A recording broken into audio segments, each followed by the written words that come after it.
Eu vim aqui para usar dessa tribuna para comentar duas coisas. No dia 21 de abril, houve uma solenidade na Praça Manuel Ribas, que já acontece há 7 anos, e que homenageia o nosso Tiradentes, mártir da independência, considerado mártir da independência. E nessa solenidade estavam reunidos várias autoridades civis, bastante autoridades militares. Foi a primeira vez que eu vi tanta autoridade militar, quase que a corporação toda da Polícia Militar estava lá. Isso foi bastante interessante para mim, ver um público superior, bastante superior ao dos outros anos. Havia também pessoas da comunidade. E o que eu quero comentar sobre aquela reunião, que homenageou o Tiradentes, foi o discurso do nosso prefeito Silvio Barros. Uma pena que esse discurso não tenha sido documentado, filmado ou gravado, mas o discurso do prefeito nos sensibilizou a todos que estávamos presentes naquela solenidade. E ele, enaltecendo a figura de Tiradentes, disse que o mais importante de um líder comunitário é a coragem que esse líder precisa ter para fazer as mudanças que o país precisa, as mudanças que a cidade precisa, que o Estado precisa. E disse também que essas mudanças, muitas das vezes, precisam de uma dedicação particular, até em algumas situações correndo risco, como foi o caso de Tiradentes, um risco alto, que acabou sendo enforcado e morto, esquartejado, mas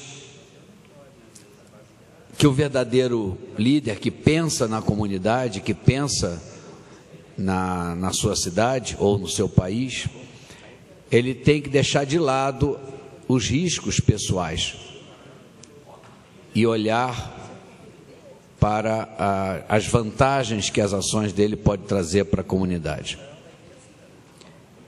E recentemente eu vi um artigo que saiu no jornal Estado de São Paulo, no dia 17 de abril, quer dizer, 4 dias antes do discurso do nosso prefeito, que trata de uma jornalista. O artigo fala de uma jornalista russa que era incisiva, que era batalhadora em denunciar as atrocidades do governo russo. É uma pena que o vereador Dr. Manuel Sobrinho não esteja aqui, que é um defensor daquela gente, para ouvir isso. Era uma jornalista que tinha o hábito de denunciar e explorar, de denunciar e explorar a fundo a verdade e denunciar a verdade. Porém, ela foi executada foi sequestrada e executada, morta, no ano de 2006. E sem dúvida, não tem dúvida que foi morta pelos dirigentes daquele país, porque ela denunciava especificamente as atrocidades ocorridas na Chechênia. Trechos do livro que agora foi publicado, que chama Vale a Pena Morrer pelo Jornalismo, o nome em inglês é Is Journalism Worth Dying For? Quer dizer, vale a pena morrer pelo jornalismo? Para ela, valia a pena, porque ela foi ameaçada pela internet, ela foi ameaçada por telefone, ela foi ameaçada pessoalmente e continuou denunciando as atrocidades que o governo russo cometia na Chechênia. O nome dela é Anna Politkovskaya. Interessante que o nome dela começa com Politkovskaya. E alguns trechos do livro são realmente chocantes. Eu não vou ler aqui porque são realmente muito chocantes e brutais as atrocidades e torturas, choques elétricos e que lembra, vereador Dr. Manuel Sobrinho, a época de ditadura que o senhor está sempre questionando e está sempre denunciando. Realmente, na época da ditadura, excessos foram causados nesse país, e ainda bem que acabou a época da ditadura. E ela descreve no livro como eram feitas as torturas, e são realmente chocantes os trechos. E num determinado trecho da reportagem, ela fala que a Ana era dedicada aos fatos, era dedicada à ideia de descobrir a verdade, a ideia de descobrir que a verdade pode trazer a libertação para seres humanos e até para um país. Então, juntando essa reportagem com o discurso que o prefeito fez, eu acredito que realmente essas pessoas que fazem um verdadeiro jornalismo, um jornalismo investigativo, um jornalismo que não tem medo de denunciar, mas que, quando o faz aquela denúncia com fatos concretos, como ela diz aqui num pedaço do livro, quando ela fala sobre sequestros, pessoas que eram sequestradas no meio da noite. Então ela diz, eles não querem saber, os governantes, por exemplo, o número da identificação do transporte blindado usado pelos mascarados para sequestrar Izignov, o sequestrado. Nem sequer olhar para seus passaportes. Esse número era 4.025. Da mesma maneira, não se interessam pelo nome do código do veículo, 88, usado nas comunicações via rádio. Nem pelo código do oficial encarregado no comando da operação, número 12. A placa do caminhão do Exército que acompanhou o sequestro era O103KSH.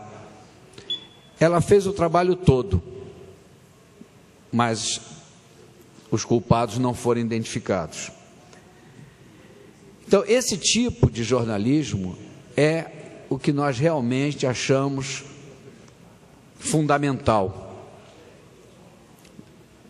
Não um jornalismo que coloque em dúvida certas questões, ou que houve uma declaração aqui, outra ali, e junta a seu bel prazer para transformar, deturpar o que é falado, o que é dito, sei lá com que interesse. Eu fiquei muito impressionado com isso, quis trazer para dividir com vocês, e vou encerrar. É uma pena que o vereador John não está aqui, mas o vereador Mário Rossocal, que é do PMDB, está. Vou de novo falar mal do senador Requião, porque um jornalista fazendo o seu trabalho investigativo perguntou para o senador Requião se ele concordava em continuar recebendo, haja vista, ações que estão transcorrendo no Ministério Público e na Justiça do Estado, não só no Paraná, mas em outros estados, sobre o absurdo de um ex-governador receber uma pensão vitalícia. E ele disse, acho muito certo, porque serve para eu pagar os processos que eu recebi durante o governo. Então ele acha certo, tudo bem, a opinião dele. Mas tirar o gravador da mão do repórter e levar para o gabinete dele, impedindo a ação do jornalista, isso é um absurdo. Isso é um absurdo. E mais, senhor presidente, eu peço mais 30 segundos. E mais, fiquei mais surpreso ainda com a declaração do José Sarney,